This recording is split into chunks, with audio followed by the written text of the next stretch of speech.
Welcome back to the Pleb Underground. Joining me today, return guest, fellow Bitcoiner and pleb who is most recently working at Marathon, PortlandHodl. So we're going to talk about Marathon Holdings, why he left, and we're also going to talk about his new adventures. But before we do that, a quick word from our sponsors.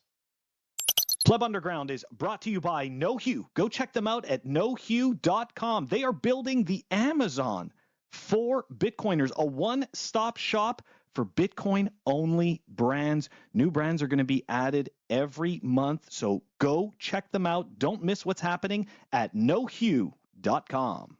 Pleb Underground is brought to you by CypherSafe. You guys all know I am a pet rock enjoyer, love the swag, love the collectibles. This is the ultimate Bitcoin collectible. That's right, guys. We're talking 16 ounces of solid titanium, the Bitcoin Rolo Triangle. Go check it out at CypherSafe.io. Welcome back, everyone. PortlandHodl, thank you so much for joining me on Pleb Underground. Really appreciate it. Yeah, you're welcome. Pleasure to be here. I think this is my third time on the show. Yeah. And every time it's the best podcast in all of Bitcoin. The best time. If you have the opportunity to get on here with Phil, absolutely take it. Do not miss that. So I appreciate it. Excited for today's show. Sweet. Yes, absolutely. So look, okay, the last, all right, so we were in a Spaces one day and you came into a space, right? This is X Spaces. And you alluded to the idea that you were leaving Mara. So when I did the intro, I said that you had left Mara. Let's start off there, right? Like what has happened? All right, even before we start there, let's go with this. What do you do for Mara? And then we'll get into where you are now with Mara. Yeah, I think, first of all, this topic is relevant, I would say, because of the fact that, like, this is working in Bitcoin, right? Like, working for a mining company is, that's a real Bitcoin job, right? Side caveat on that is, like, Mara does do, unfortunately, shitcoins, and that is a part of the reason why I'm not, like, that's a nice part about going is something like that. You reduce your exposure to that stuff. But, yeah, what I'd say is that per Mara, what I do specifically is I was directly involved with, I would say, like, network topology and the pool. So when you have a Bitcoin mining operation, this is the technical side of it. You have machines all over the world, right? And then they connect to the pool, which is like the middle, and it takes all these machines. It's like the boss, like a manager, right? It tells the machines, you do this, you do this, you do this, make me some money, right? Find me those 3.125 Bitcoins for this 10 minutes. And so, yeah, that's what the pool does. Like, its only job is to manage the machines. But the pool itself isn't smart. The pool doesn't know about the blockchain. The pool doesn't know anything about Bitcoin. So you have the last piece, which is the Bitcoin node.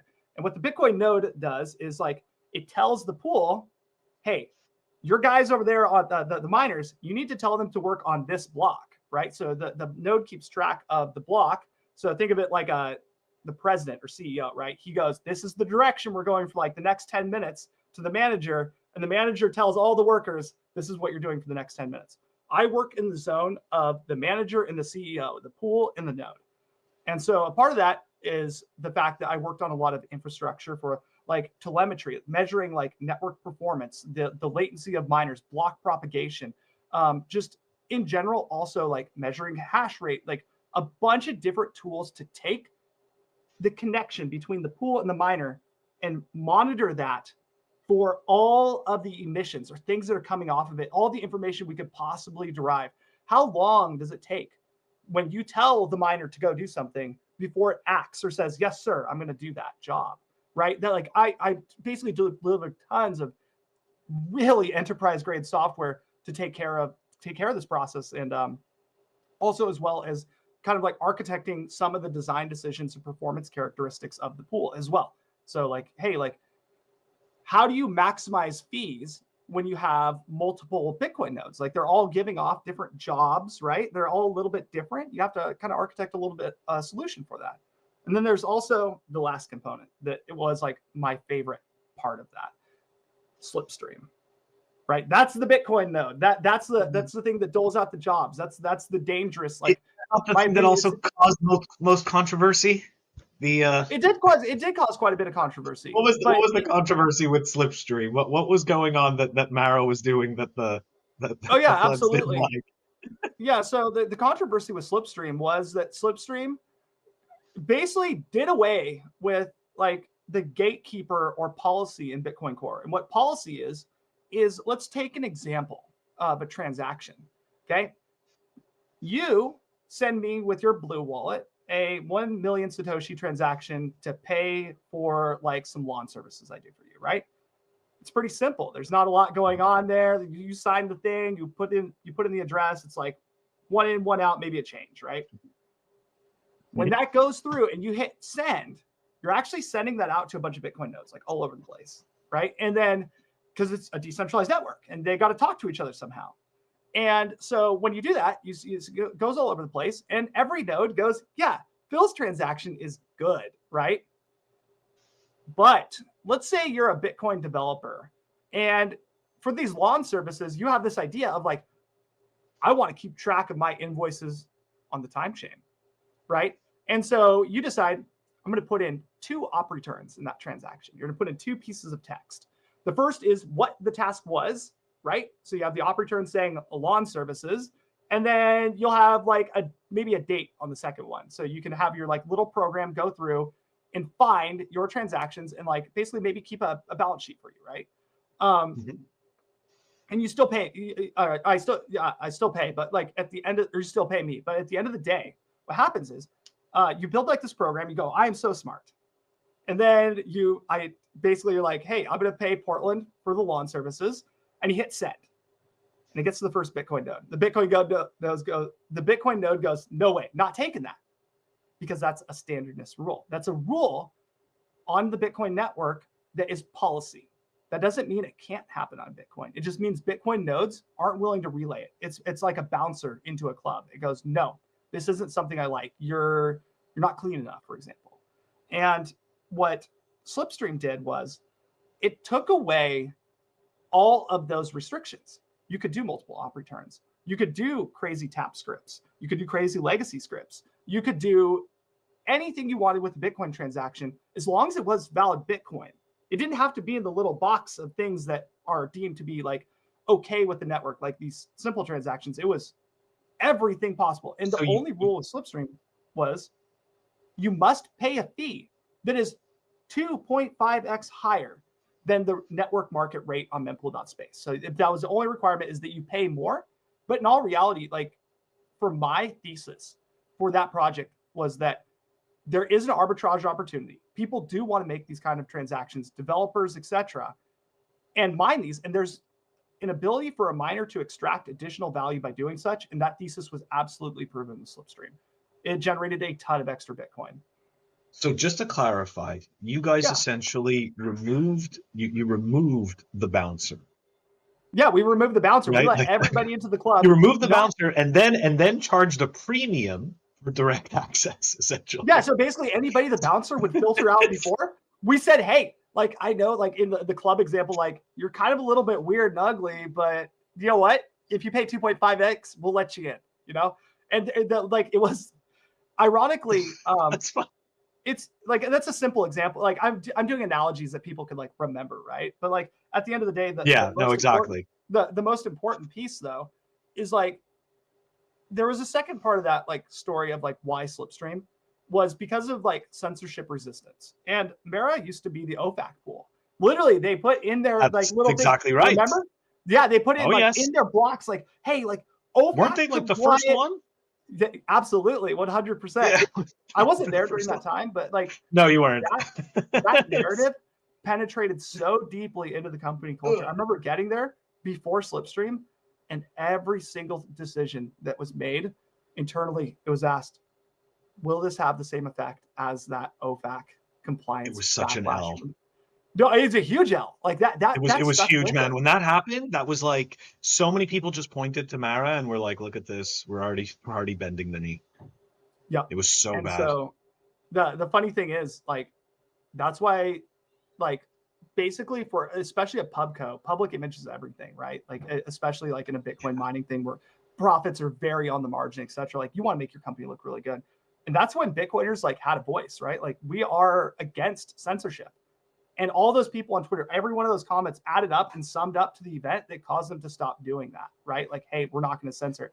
But they didn't go above and beyond. They just went back to defaults. Like, hey, we're just not going to apply this. There may be a slight bit of background noise right now, but no, I wanted to point out like one thing about Slipstream that changed pretty dramatically is once Slipstream was in the wild, right? The discussion topic slowly moved away from Mara being a censorship pool to Mara's actually allowing too much, right? Like now they're allowing everything in. In terms of like transaction censorship, if you define it as like, and censorship is a pretty like loaded term. So it's like filtering, I guess. The total number of filtered transactions was actually reduced with Slipstream, right? Because we took in more than ever before. There's more opportunities for people to do what they want. That was a nice little thing. And you watch, especially internally, those conversations move away from like the OFAC topics and like on Twitter and these other social circles, away from like Mara being the OFAC pool to like, just like they just are allowing too much, right, into Bitcoin. And that was kind of a really, I would take the second rather than the first any day of the week. So as long as you're being reasonable about fees. I have a question for you, going back to the comment that you made about the Mara culture caring about image. So it's interesting that you said that, because at the same time, like, they cared about image. Why did they mine Kaspa?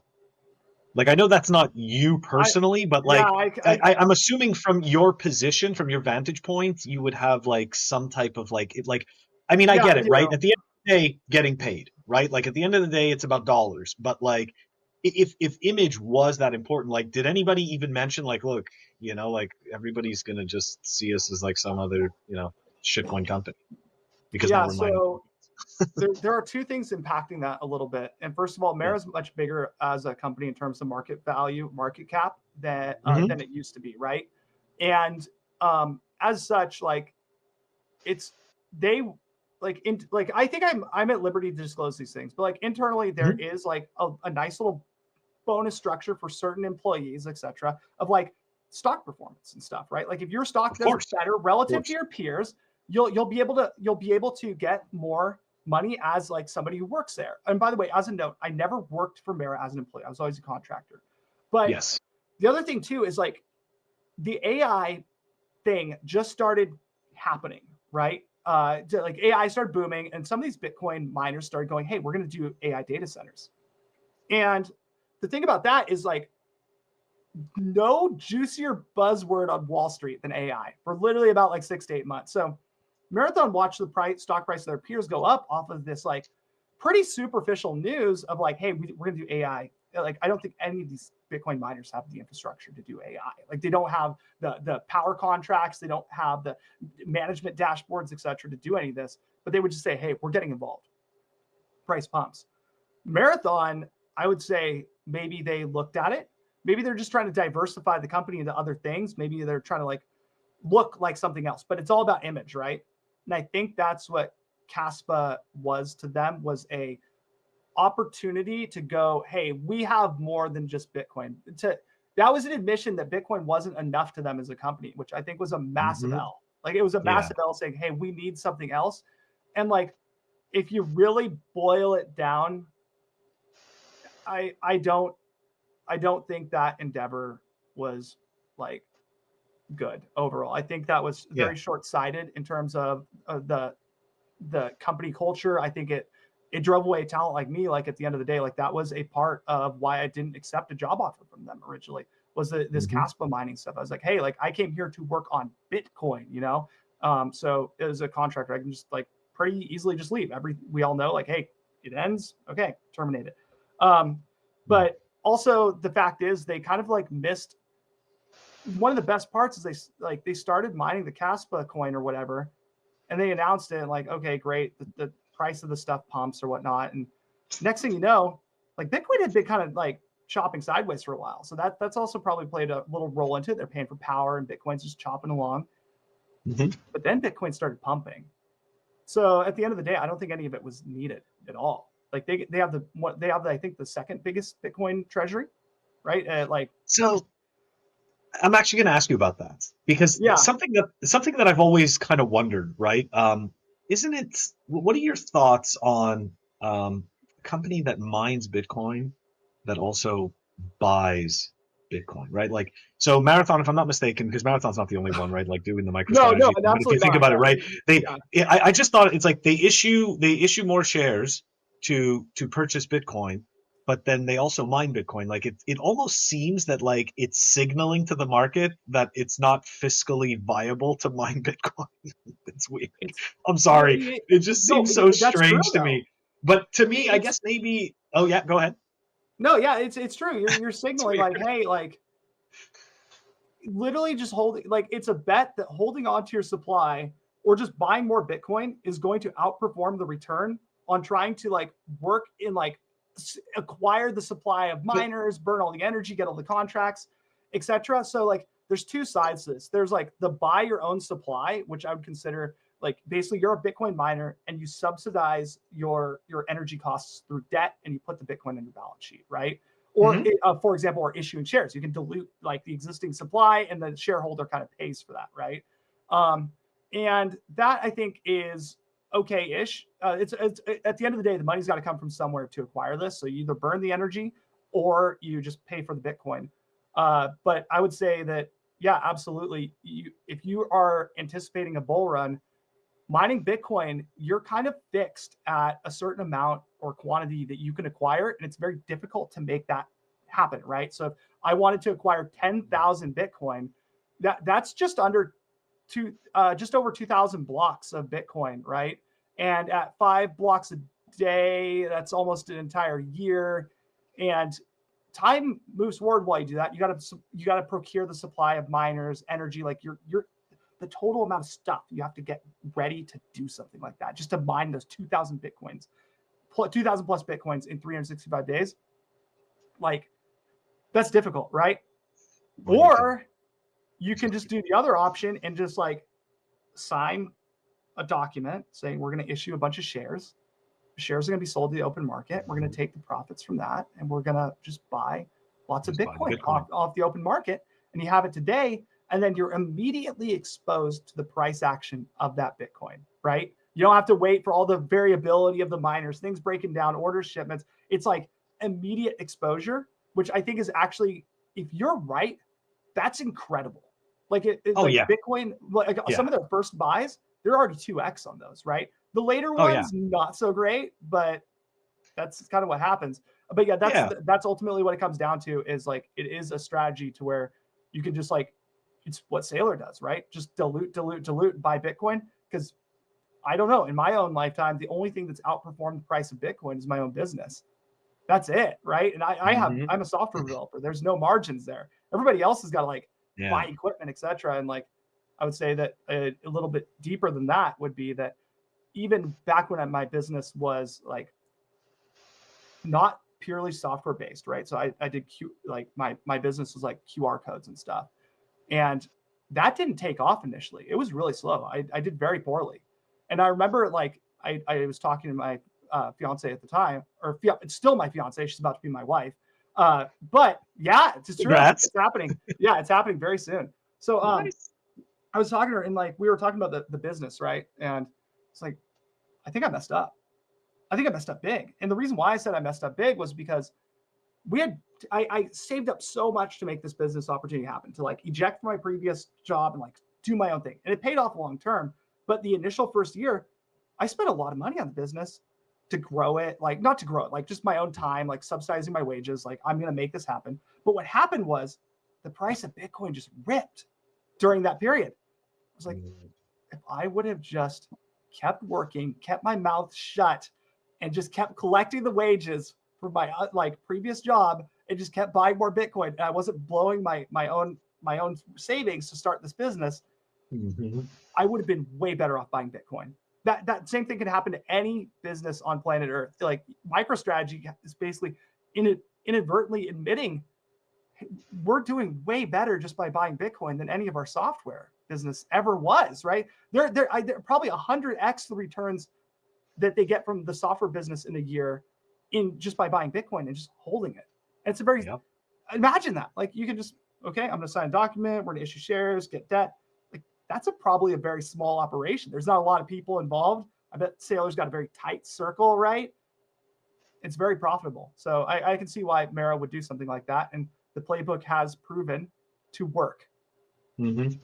Yeah, as long as you can withstand the bear markets, and don't get liquidated. You have favorable, right? You have favorable conditions for the, or I should say, favorable interest rates for the the shares that you're issuing, right? For essentially the debt people that that are you're going to issuing, redeem, redeem the debt. Yeah, exactly. Yeah. So it's I mean, as of right now, right, I would say companies like MicroStrategy are getting those favorable rates, right? So it's working. Absolutely. I don't disagree that it's working right now. I just I'm always cautious when it comes to the infinite money glitches, because so far the only there is no thing, infinite I money mean, glitch. let's face it, right? Like all of fiat currencies blow up. Just because something can last several years, it doesn't mean that it's not something that can't blow up. And I'm not saying, of course, like that Bitcoin falls apart or something like that, but I'm talking about these businesses that are borrowing against the future in order to enhance their Bitcoin holdings in the present, hoping that this will carry them into the future. So it's like, it's super interesting. I love watching the experiment, but like I just have but I appreciate you explaining that aspect of it, because right, the aspect that Marathon was doing, right, about about essentially purchasing this Bitcoin today in order to have that price exposure. And of course, if they time it right, then it's like rocket fuel, It is rocket fuel. And like historically, really like the so far relatively unbroken promise of bull markets every 4 years in Bitcoin. I mean, this cycle's been a little weird, I would say, for sure. It hasn't. I feel like it just hasn't felt as exciting. Cycle's so weird. Yeah, this cycle's a little weird, but like so far, like it's still, remember, we're still well above the previous all-time high. Like not multiples of X's, but still like we're still. Yeah, no, absolutely. Oh well, wait a second, hold on. You got to be more of a bear and readjust for inflation. If you readjust for inflation, then we're like, you should be crying. Yeah, we got to be crying. No, I think who did. Well, obviously, inflation is like completely like, I hate to use this term, rigged metric, right? Like, what are you measuring inflation with, right? Like if you're measuring like the bare necessities, you get that number down like a couple percent. But like, hey, like I am a young person, I'm looking to buy a home.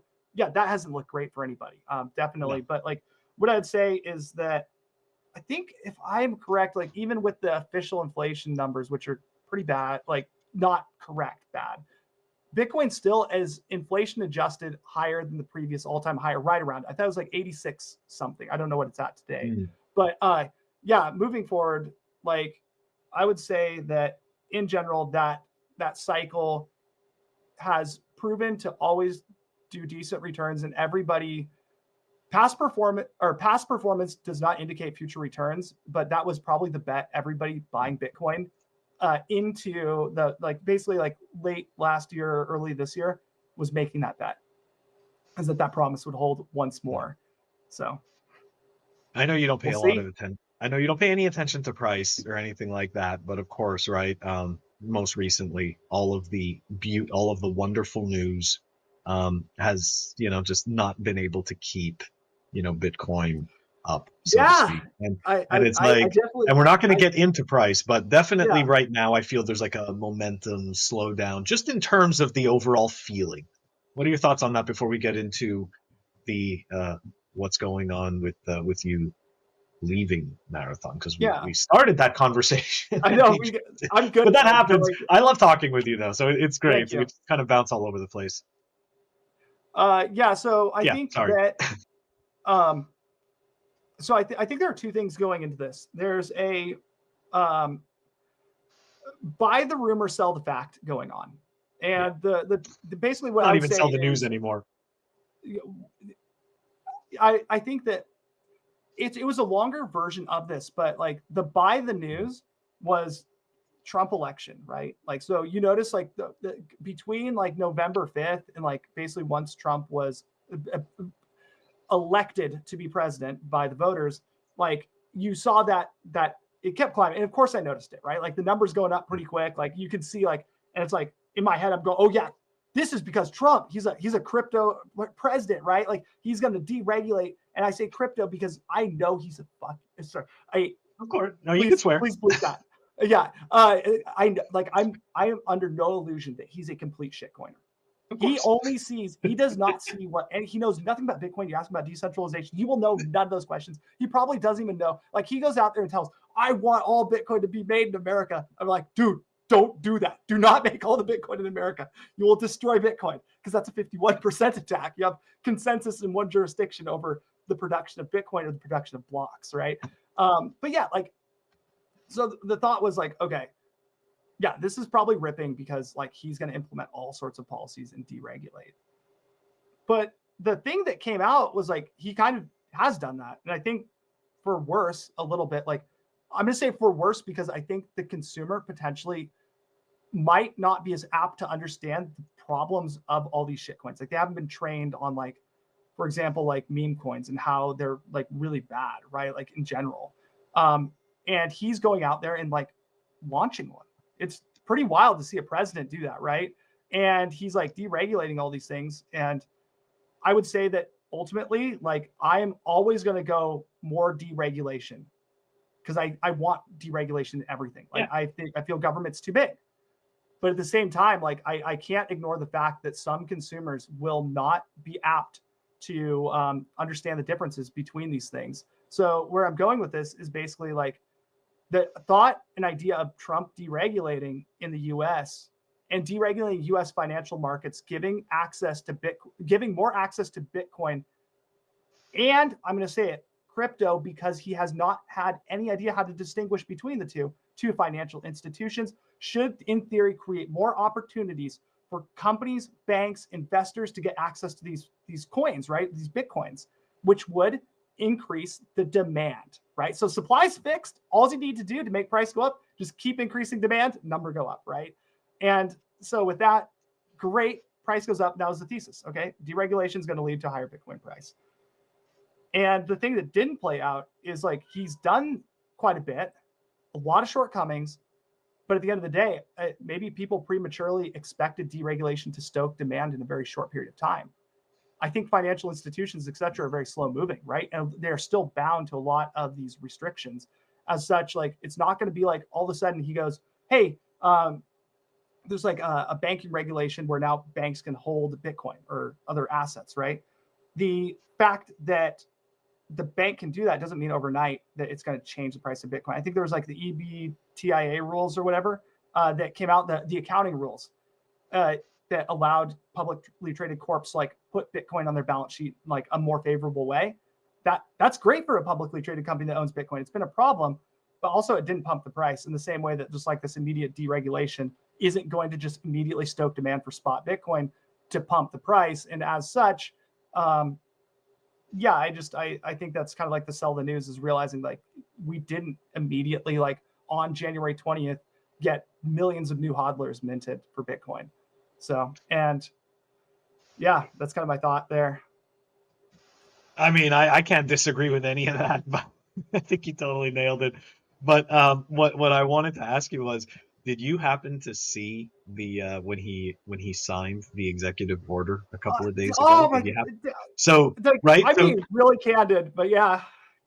I mean, it is the, I don't know if you ever saw that. I mean, I think everybody's seen the movie Night at the Roxbury, right? When the scene at the end where Will Ferrell's getting married and he just stands there and he goes, well, the caterers are paid, you know, and like that to me was like that Trump just kind of looked at him and was like, we told him that we were going to do this, right? Okay. Like, it's like he seemed like totally bewildered. Like, yeah, and that's like, he couldn't give a shit. It was kind of funny. Like, I think we care way, and I've said this so many times, right? Because we're obviously in an echo chamber, right? Like, we're so early. I mean, we're so early. We're so in an echo chamber, and it's just so funny because we care about this stuff so much. And like, I think that we maybe underestimate how little people like Trump and people in that space really give a shit. Number one, about the whole space, but number two, about the difference between Bitcoin and shitcoins. Like, I get that I'm That's the biggest seeing that they're problem. making this distinction. I get that they're doing it, which I appreciate, but I just think that it's pandering.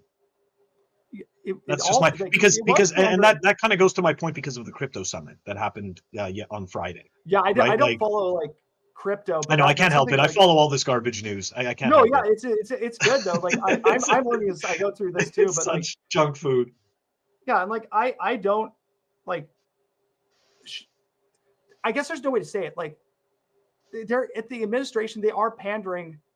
I hate using this word because I don't want it to get clipped, like crypto, because if you say Bitcoin only, what would happen would be you could potentially isolate more voters, right? Because yep. like right, and that's what they care about. Yeah, and that's what they care about. In the like you Their said, incentives. Like, it's all incentives, and like the echo chamber of Bitcoiners is you go on Twitter and there's an echo chamber basically of like you have probably like 1,000 or so like Bitcoiners that really are like that mentality, but you walk outside and go to the mall or go anywhere. Mm-hmm. You ask people about Bitcoin, and they go crypto because they don't know the difference between it. They haven't been trained. That's why I said it's so like deregulation at this point can hurt people because of the fact they don't understand the difference between like a proof of work backed finite supply asset with social consensus versus some dude with a laptop computer, a SQL database, and some other chain that he goes pops a contract out, right? And then but ultimately, like that interaction, like I watched the clip of like he's got his pen out and he's signing. And he looks over and he's like, "This is good, right?" Right? He looks over and says, "This is good, right?" And the thing to me when he says that, it's a crazy, like it's like a Freudian slip. It's not even a Freudian slip because it's so overt. But he's basically saying, "I don't know anything about Bitcoin. I don't have a clue." Like I don't think he knows anything about like I don't think he has an idea of what's going in this thing. Like there's so many like questions, and then the dude's like, "Yes, it's good, right?" And so like of course, like I'm not gonna say like I'm gonna be the skeptic here. Perverse incentives. Of course, if a guy's got a bag of Bitcoin, he's gonna go, "Yeah, it's good. Strategic Bitcoin reserve, right?" And potentially, maybe there's not enough of a honest element to it to say that, hey, like if the terms of what was going into the reserve isn't defined beforehand, it's a little bit irresponsible to go, "It's good," because I don't believe that everything is good.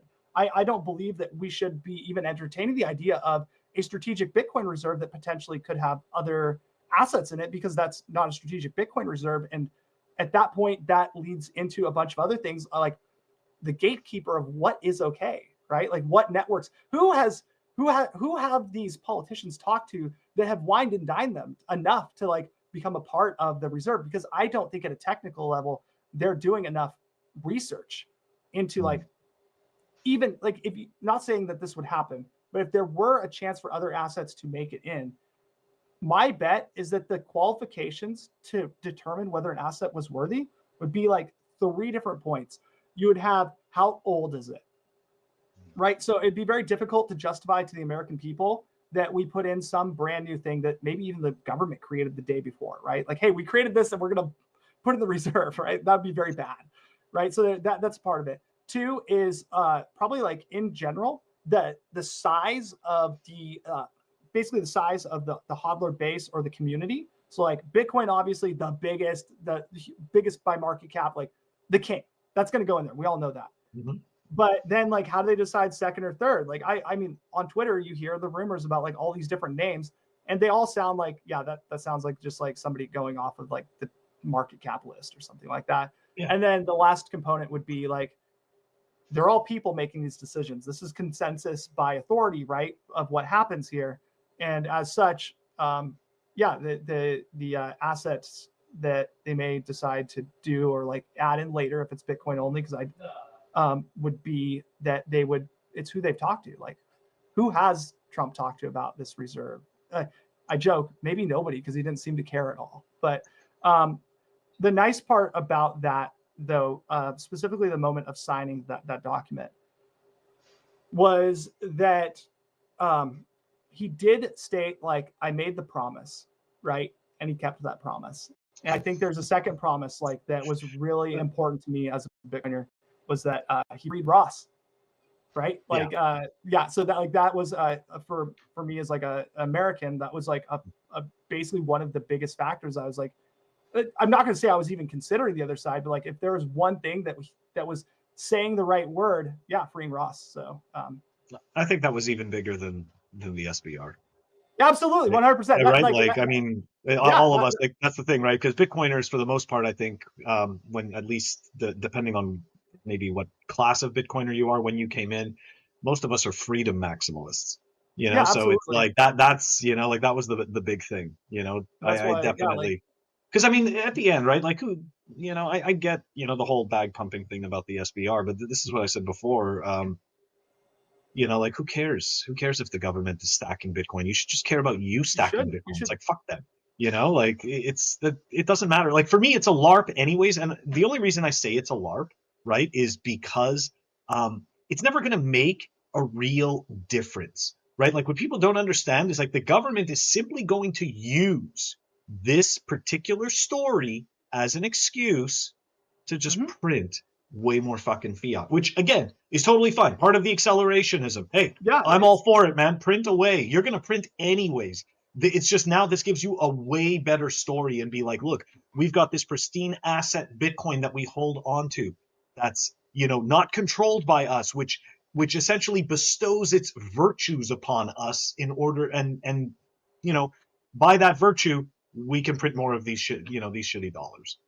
yeah. So I The think thing that that, that's the story that they can use. And I think they're yeah, going to use it. absolutely. And I would say to like any Bitcoiner is about this situation is Bitcoin is social consensus, right? So Bitcoin is like, you're running a node that enforces the 21 million cap. Mara's running a node that enforces the 21 million cap. Like, we're all kind of like, as Bitcoiners, we agree, and we have the incentive to agree because we don't want to change anything, because it's good for us in terms of like ensuring the Bitcoin network operates properly and ensuring that the purchasing power of these Bitcoins doesn't go down. Like, there isn't a lot of incentive for anybody to go like, hey, let's go 80 million cap. And then we all, as Bitcoiners, go, okay, hard fork and our nodes all upgrade. That's social consensus, is that Bitcoin is not going to move. And we're like internally in Bitcoin, like even the developer communities are struggling with like, we want to change things, but Bitcoiners and hodlers are just like, we're fine, like these kind of things. But when you add in government, you add in companies like Mara, you're inadvertently accelerating the capture of Bitcoin, because those entities can obtain a lot of value, a lot of social consensus very quickly, because of the authority and availability of capital to like create and enforce things, right? So you're inviting, like, my ideal like Bitcoin adoption would be like all the way from like money printer go burr up top, afflicting everybody down below that's like having to deal with like taxation, and after they pay 50% taxes, they're inflated away like 5 to 15% a year. Like this terrible like thing that happens because of bureaucracy. And these plebs get so upset about this. Like, I guess I would say, I hope deep down, I wish Bitcoin wasn't necessary, but it absolutely is, because people can't resist touching the money printer. But with that said, like, Bitcoin is a bottom up event. It's you, I, everybody else just purchasing Bitcoin, using Bitcoin, working for Bitcoin. And you kind of like, Bitcoin gets so big, it flips the existing system, right? Like, what I don't want to see is somebody go top down, and then the social consensus of what is Bitcoin becomes, oh, yeah, we kind of got in we got in pretty early, and we definitely made like an SBR. But then because of that, we decided to like take a look at the miners, right? And then we saw the opportunity here that, well, we should start enforcing financial regulation on miners, right? So, hey, U.S. miners start enforcing that, and then okay, maybe next step is like, hey, we don't have enough hash power to orphan a block. How do we make all the Bitcoins in the USA so we can orphan these things out that contain transactions to North Korea, et cetera, right? And then if there isn't anybody else involved in that process, it wasn't like this bottom up thing, and there isn't stakeholders all around the globe that all need to compete for this, Bitcoin doesn't stand a great chance of fighting against that, because you just have this isolated area, and there's not a lot of incentive for everybody else to keep it alive, right? It's just like this thing that got captured really quickly. And you're seeing, like, especially on sites like mempool.space, that very overtly show through those pie charts, like mining hash rate, like we got a lot of hash rate here in the United States. And I would say that Yep. like it's a lot. You shouldn't have that. You should have hash rate all over the globe. And the funny thing is, like we tell like here in the US, it's like our congressmen should wear like the logos of their sponsors, right? So you got to have like General Mills, etc. And I go to mempool.space, right? I look under every block. Let me just take a quick look at this right now. Mempool.space. I bet Foundries. Yep, first block. Foundry, Ant Pool, Foundry, Foundry, F2, Foundry, Foundry, Ant, via BTC, Ant Pool, Foundry. Like the fact that Bitcoin is in this state, like it doesn't mean it can't recover and mining can't become decentralized. But it just shows the fragility of like, we have to figure out as Bitcoiners a way to make mining anonymous. Like you should not be able to identify who's producing blocks. You should have blocks coming from all over the world. You know, it shouldn't be this like you have like little logos underneath the blocks of who made them. That's crazy to me. So yeah, I think that I appreciate that. I do agree with you. Yeah, and by the way, I'm not meaning to be like a doom and gloom. No, it's. I mean, this is the nature of the beast, right? This is what people don't understand. Like the necessity is the mother of all invention. So I mean, look, 100%. This particular environment is going to create its own medium for change. So I just, and we're seeing it already, I think, to a certain extent. I know that a lot of people like to shit on the, the Bitaxes and the Nerdaxes. I love this kind of stuff, like I'm a tinkerer. And, in my eyes, I believe that this right now seemingly is like, people are laughing at them. You're never going to mine a block. But you know what? They keep getting more and more powerful and they're staying very efficient. And it's inspiring people to think outside the box. This is how we cross the abyss, right? Like this is exactly. Yep. Yes. All right. We're on the same page. Yeah. And like, so like, and I think I stated in the last podcast about like how the Bitaxes, like I definitely don't like, I'm still not a firm believer in that individual Bitaxes are going to usurp like giant facilities of things. And the reason why is because of like on a per basis level, each individual unit is less efficient than just like a giant shipping container full of ASICs packed 2 centimeters apart with some like cooling on it, right? So definitely economies of scale will apply.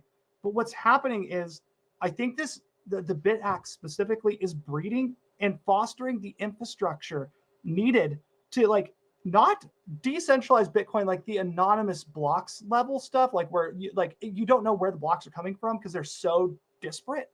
But what it's doing is like the Bitaxe is inspiring people to run like public pool. Like let's try Ocean.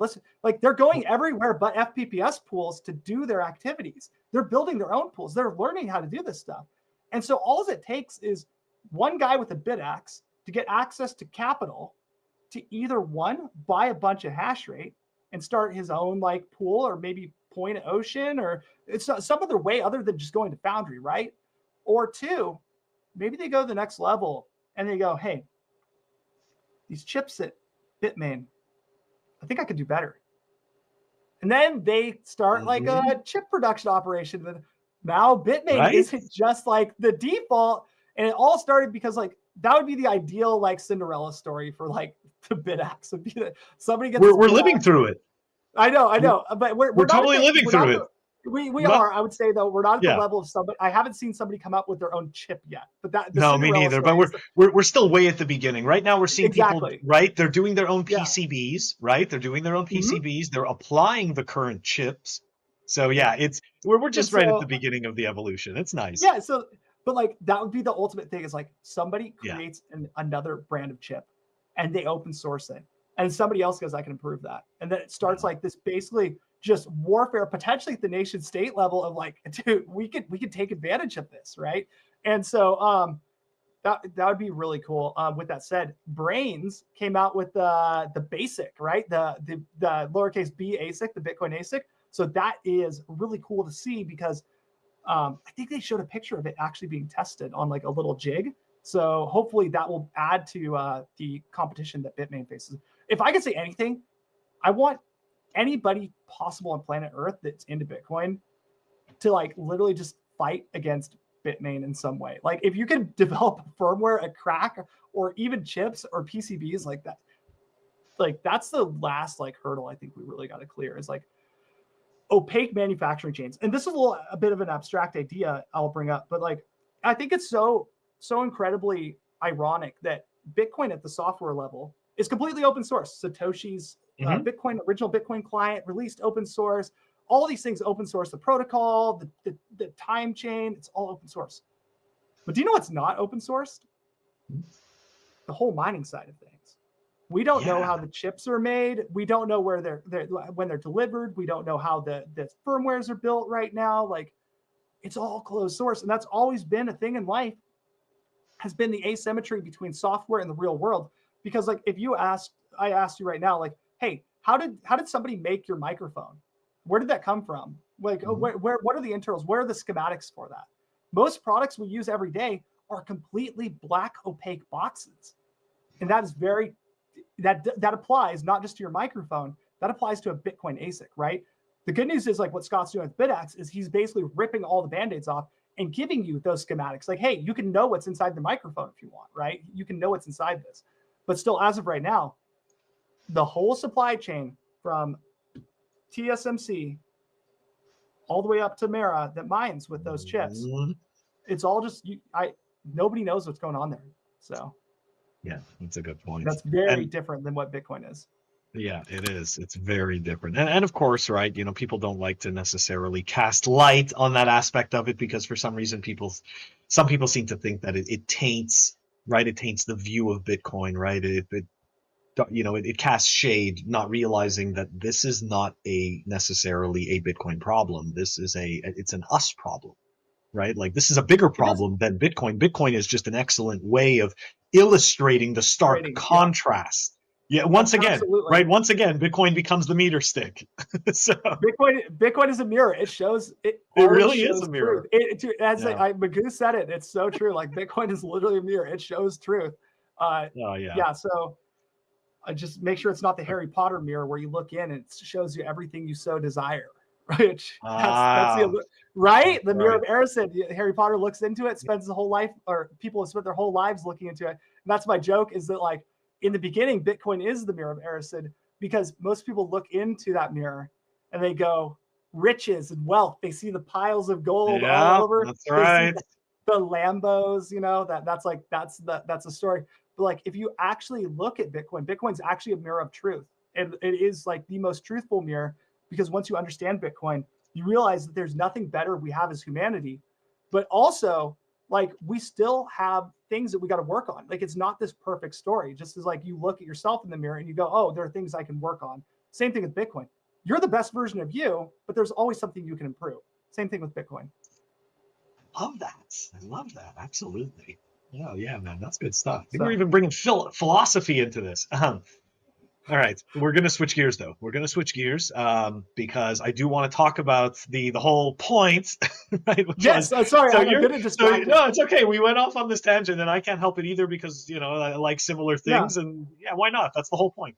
But, so bringing it back to Mara. So, all right, what is going on? You announced that you were leaving Mara, but I guess maybe you're not entirely leaving Mara, and are you able to shed any light on the new adventures of PortlandHodl after Mara, or not really after Mara? So yes, I will give some story, but for the soundbite, Mara fired me. Let's see how many people tweet it out. So no, so the truth is they didn't fire me. I'm going to post that for the clip. Yeah, no, that my goal is to see if anybody tweets just that clip. Like Portland said, Mara fired me. I'm going to tweet it. What are you talking about? That's that's fine. Do it. Yeah, absolutely. But yeah, with that said, so like Mara, Mara was my first introduction to a true Bitcoin job, right? So like I was doing my own contributions to core, etc. And Marathon picks me up, and like I think we already went over what I did there. So like you have all the Bitcoin stuff, the pool, etc. There was a little bit of sidechain with their sidechain effort as well, like audit. But that was not like my heart wasn't there in sidechain, though it was fun. I like pool. When I was there, I made a statement early on because I felt that like okay, I'm going to be very careful with my choice of words because like I don't want any like problems because I am still under contract with them because though I intended on leaving fully, we did come to like a nice little agreement, at least in the short term of like, hey, like you can stay on and still like kind of like a few hours a week, just like consult, right? So you can come in, we'll have a meeting, everybody can ask Portland a bunch of questions about things and like, how do we do this? How do we do this? But it's not like I'm gonna be sitting there just doing dev work for them hours and hours a day. So with that said, I'm not technically leaving Mara fully. With that statement made, if I do end up with a future job that conflicts with Mara, has any conflict of interest, etc., that was a statement I made that like at any moment from this point forward, you better be ready to revoke my permissions because I can leave. And I am no longer like, as much as I mean this in a very positive way. I put my heart and soul into that company, building Slipstream and other pool products. I will still put in my very best, but I'm not going to be putting in 8 hours a day, 10 hours, staying up all night to make sure that like these art blocks are done perfectly right for them. Like I'll make sure great results are achieved, but I did let them know up front that this like the environment's going away from like there's no anticipation of like full-time employment, etc. And that's nothing against like that it can't change in the future. But I decided I had to make a decision at some point. And the decision came because of basically corporate politics. I hate using that term because it's like loaded with drama. It's real though.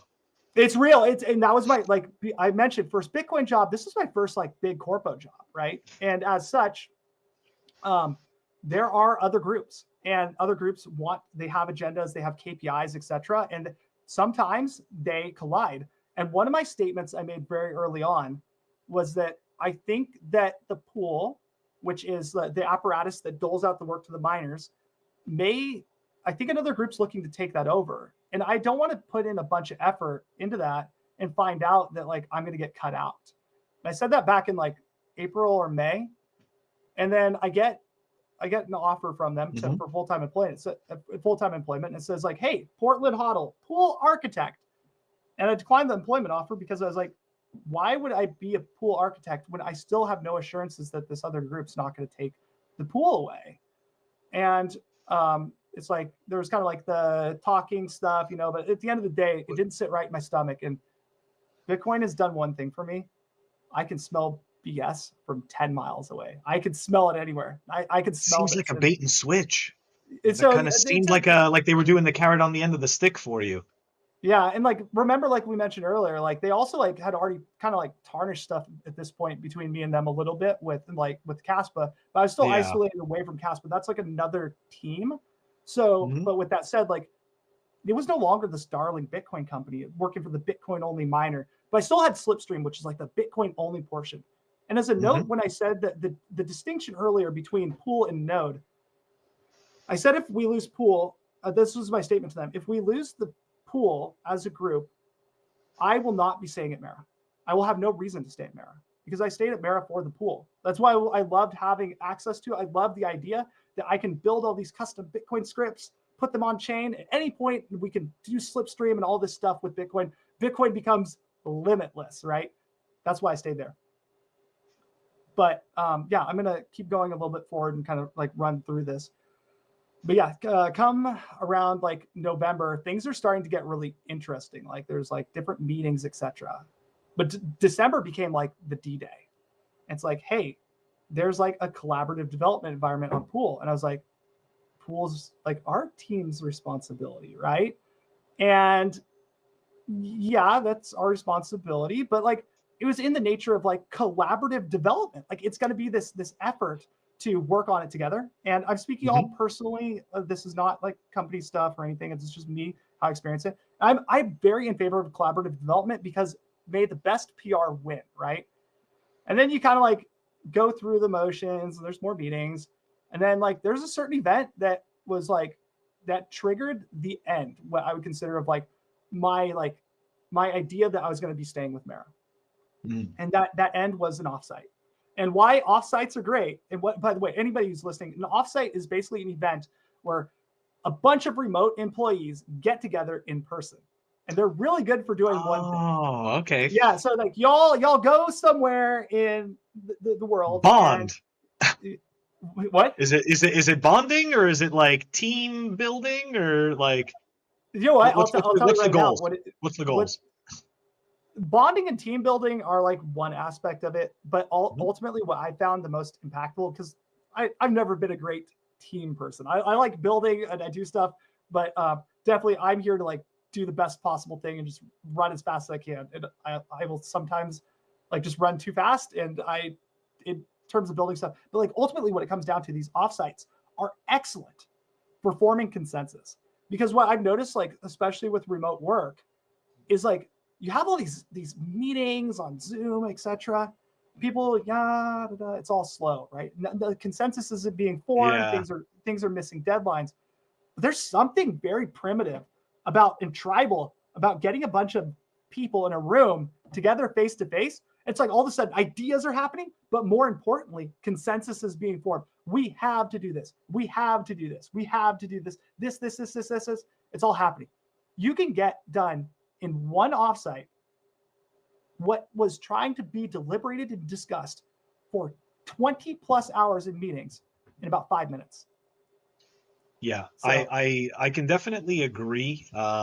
Having done a lot of remote work myself, I can agree with that, because essentially what remote work has, at least what I've learned, is that it's allowed you to stay in a silo. So even though you can essentially create the illusion of, a type of collaboration or even a type of yeah, consensus, it still allows the person to simply stay in the silo. Whereas when you meet in person, right, those yeah, personal circles are now like there's no barrier, right? There's no there's nothing. silo in this situation. Yeah, So yeah, it's very interesting, right? It's yeah, yeah. man, So that's like, cool. okay, That's a great observation. yeah. So like, we're kind of like running through this sequence, right? And so I'm approaching Yeah. my 1 year at Mara, big deal for me. But in January there was the offsite. Offsites formed consensus, and I had said multiple times before, I feel like this is a giant like poker game of corporate interests, right? And people are Mm. like playing cards and they're returning things. Different emails would happen. It's like, oh, this new surprise happened. Long story short, the apparatus, which was the pool, was basically relinquished control fully from my group to this other group. And I kind of understand why. I'm not gonna dive into it, but we lost the pool, right?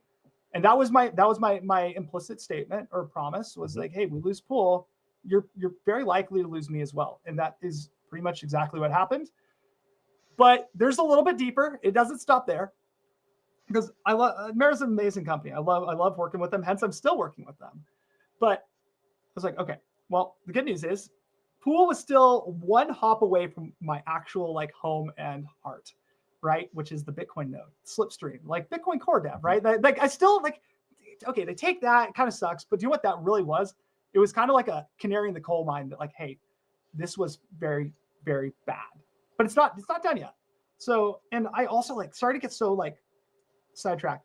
One thing I would like to state about like just my whole thing, I would have been much more okay with everything happening there if the communication was less corporate and more direct. I would have Mm. preferred they tell us initially, like months ago, like, hey, we're gonna be doing this, so that I can make decisions. And it wasn't so I felt like I had been like kind of played or moved around. I felt like it felt really bad that they couldn't just be honest with me about like, hey, this is the situation. So, and I think maybe everybody did try to be honest, but there was a lot of crossing of wires between things, right? And there was a lot, definitely like the corporate emails are some of the just ugliest things I've ever seen. Like it's not good. Like it sounds so professional, but you could smell through like what it is. But Oh moving yeah. forward, like yeah, it's like, hey, like we got like a merger, a collaboration. They like list out like all these things, like, oh, that's not good. That's not Yeah, good. And exactly. It's and so like I felt like what had happened was at that point I had been kind of compartmentalized more to just Slipstream. And the reason why I think that they still allowed that to happen is because Slipstream is a profitable product, and you don't necessarily want to kill something that's earning you more Bitcoin and also gives you a brand image. Remember I said like Slipstream changed the image away from Mara being a complete OFAC pool to like these guys are doing everything. I think a lot of people, like as much as they don't like Mara, they have to respect the technical talent to pull some of this stuff off, especially like these art blocks. Like that's pretty like intricate, and it does take like some technical expertise to do it, which is more than other miners do. So I got kind of isolated to that. yeah. And then I was like, hey, like I kind of went like up the chain a little bit, and I talked to somebody who's pretty important there, and I was like, hey, like, is there any reality where I can still be a part of the pool apparatus? Like, is there like a collaboration? And corporate stuff, right? It doesn't end up that way. So I was like, okay, that's not good. But still Slipstream. And I was assured by very important people that, hey, like, Slipstream is yours. I was like, Yeah. okay, cool. I can still get to do Slipstream. And then the kind of like going a little bit further down the road is that I got an email the literally next day after this, and it's like, hey, we're getting Slipstream too. And I was like, they can't communicate the fact that Slipstream is still mine. They're still trying to like grab this stuff from me. And like, I want some sort of purpose, and I don't want to just feel like, hey, I have no moat or expertise, or even the fact that like, this is very monkey-like of me to say, but like, I got to feel like some level of security in what I do to know that I'm not going to just be directly replaced. Right. And as such, like, Yes. taking Slipstream and like literally just kind of like, hey, this is ours. You can do that. Absolutely. You can just take it and plug it in. It's going to work. It doesn't mean you're going to get new innovations, but yeah, taking that away from me, I just like that day I said, hey, I'm going to be leaving in 30 days. I appreciate everything you guys are doing. And that's why I said like, hey, I'm done with Mara. And I was ready to face like whatever comes next. I think I would be fine. So I was like, okay, I'll take the risk. I don't want to be a part of this scenario any longer. And we kind of came to like terms. And as this thing cools off, remember, like, this happened like a month ago. And like, as it cools off, you feel a little bit better about the situation. Like, you may have just got beaten up in a back alley for 2 hours and you're bloody to a pulp, but over time, those wounds heal, right? So like, I am feeling better about Mara a month after, but yeah, during the thick of it, it hurts, man. And so that was like, that was where that came from. It was like, hey, I that moment I had committed to, I'm done. We're just, let me close up shop. Let me give you guys all the code. Let me kind of finish up these last features and stuff. And like, because I do want to exit on good terms. I don't want to just like burn somebody, but at the same time, like, I gotta make the decision at some point. And the amount of like relief I got from saying like, hey, I'm done with this was palpable. Like, I was like, oh, it's over finally. Like, I don't have to worry about, like, it's crazy how that affects you. And then the other note, I'm going to bring two things up. Miners are notorious for drama, right? So you have like Swan, they lost a bunch of guys, right? Like, miners are always filled with the whole these kind of tether like thing that's going on there. Yeah, absolutely. So Swan, Tether, they're suing each other. Luxor lost Cypher and Charlie, etc. Like, the miners are no stranger to stuff just going like off the rails. And I think like, if I had to like cumulatively sum it up, is that a mining pool is a very simple apparatus. You don't need a lot to run one, right? So you have the pool, which is a software that nothing's changed in probably like 10 years. And you then keep like hiring more and more people onto these things. You create different groups with different jobs, but there's not a lot you really can do. There's only those like three components. There's like the hash rate, the pool, and the node.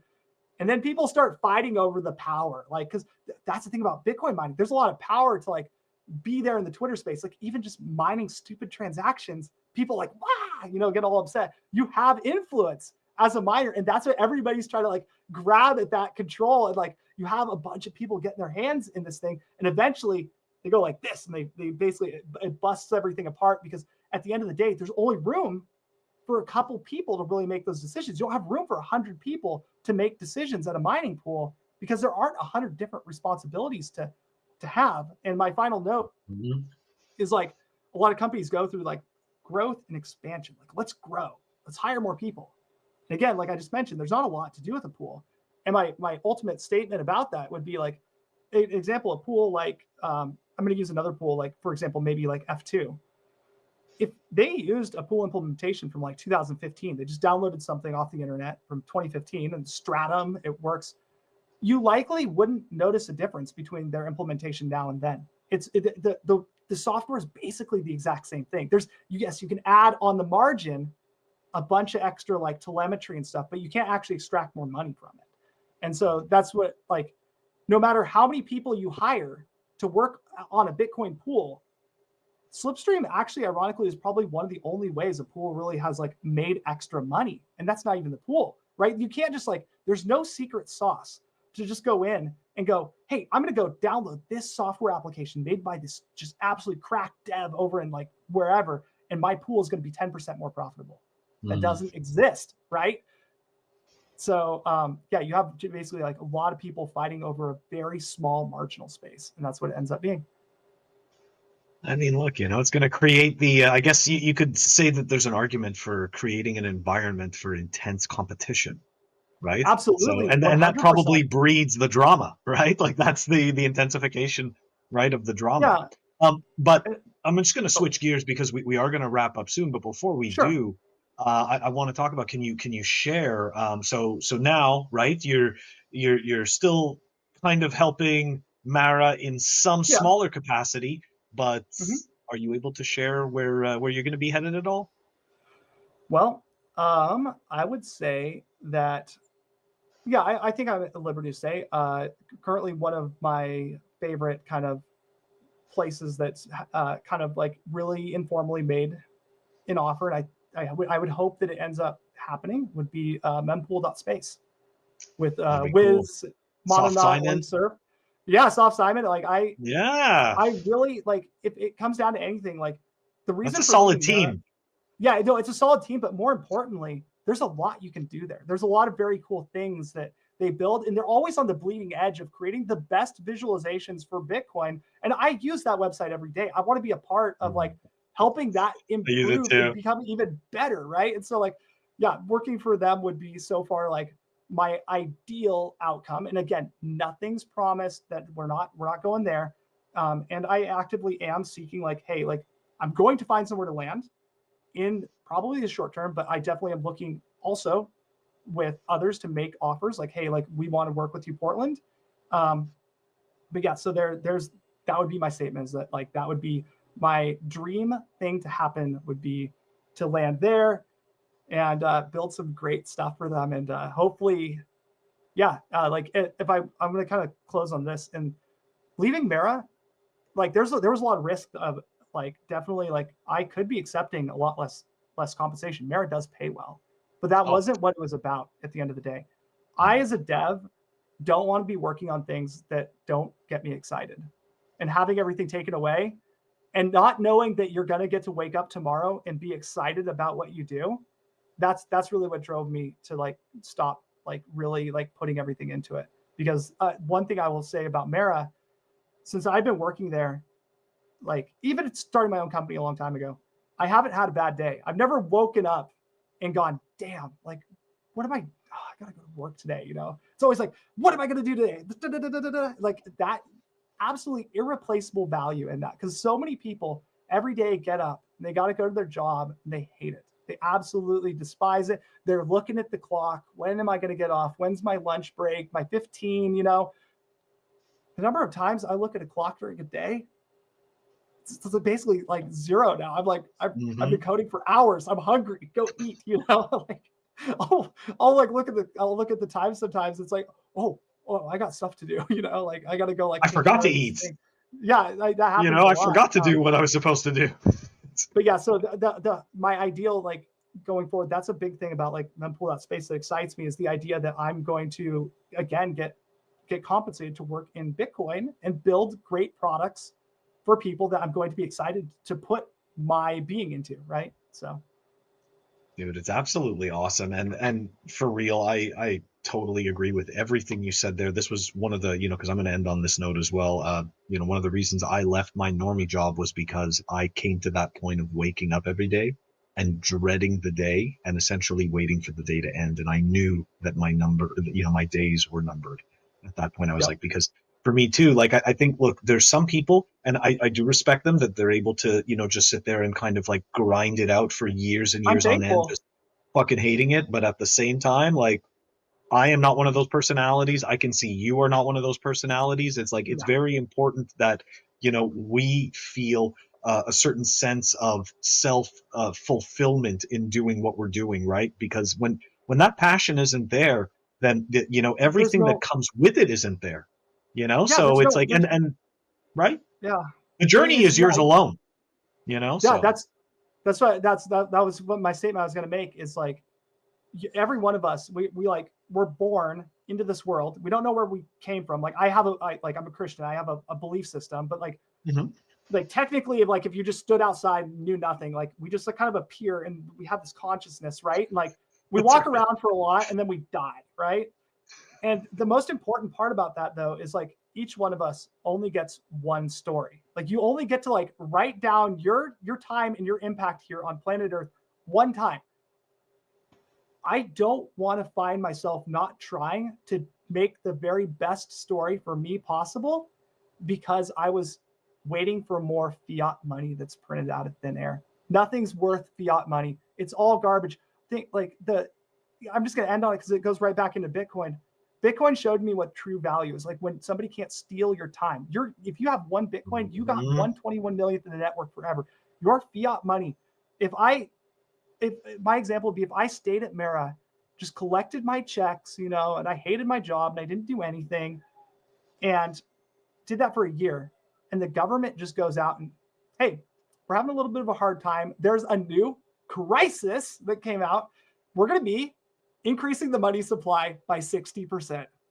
All that time, all that savings I had built up, there was no protection for that. What was all that time for? What was all that just drudging around and not doing anything that I wanted to do or writing that perfect story for my life that I forewent for this money to potentially buy something? Yeah. And I guess can I close up one thing as well as part of that?